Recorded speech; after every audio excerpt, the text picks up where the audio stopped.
हज़रत सैयदना जाबिर रज़ियल्लाहु तआला अन्हु फरमाते हैं कि एक बार मैं प्यारे आका सल्लम की बारगाह में हाजिर था, तो हज़रत उमर रज़ियल्लाहु तआला अन्हु भी वहाँ पे तशरीफ़ फरमा थे। तो उन्होंने प्यारे आका सल्लम से फरमाया कि यहूदियों की कुछ बातें ना हमें अच्छी लगती हैं, क्या हम उसको लिख लिया करें? तो प्यारे आका सल्लम ने फरमाया, क्या तुम यहूदियों और ईसाइयों की तरफ से हैरान होते हो? हालांकि जो मैं शरीयत लेकर आया हूँ, अगर आज के दौर में मूसा अलैहिस्सलाम होते तो यकीनन वो मेरी पैरवी करते। आज वो लोग गौर करें जो ये सोचें फैला रहे हैं कि सुनो सब की मानो अपनी। अगर यही बात है तो प्यारे आका सल्लम ने हज़रत उमर रज़ियल्लाहु तआला अन्हु को मना क्यों किया?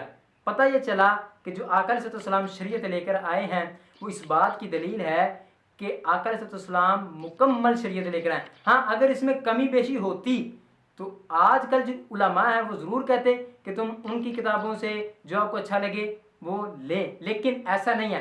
आका सल्लम जो शरीयत लेकर आए वो बिल्कुल मुकम्मल तौर पे लेकर आए। अल्लाह पाक ने कुरान पाक में फरमाया कि आज के दिन मैंने दीन को तुम पर मुकम्मल कर दिया।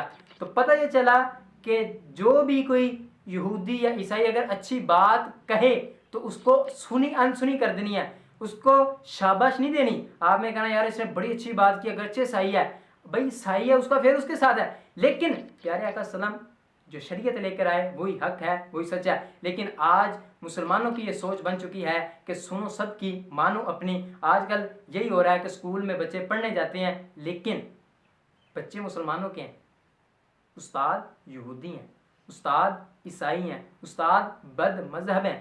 तो फिर आप किस तरह ये सोच सकते हैं कि हम जी आका सल्लल्लाहु अलैहि वसल्लम की मोहब्बत हमारे दिलों में हो और हम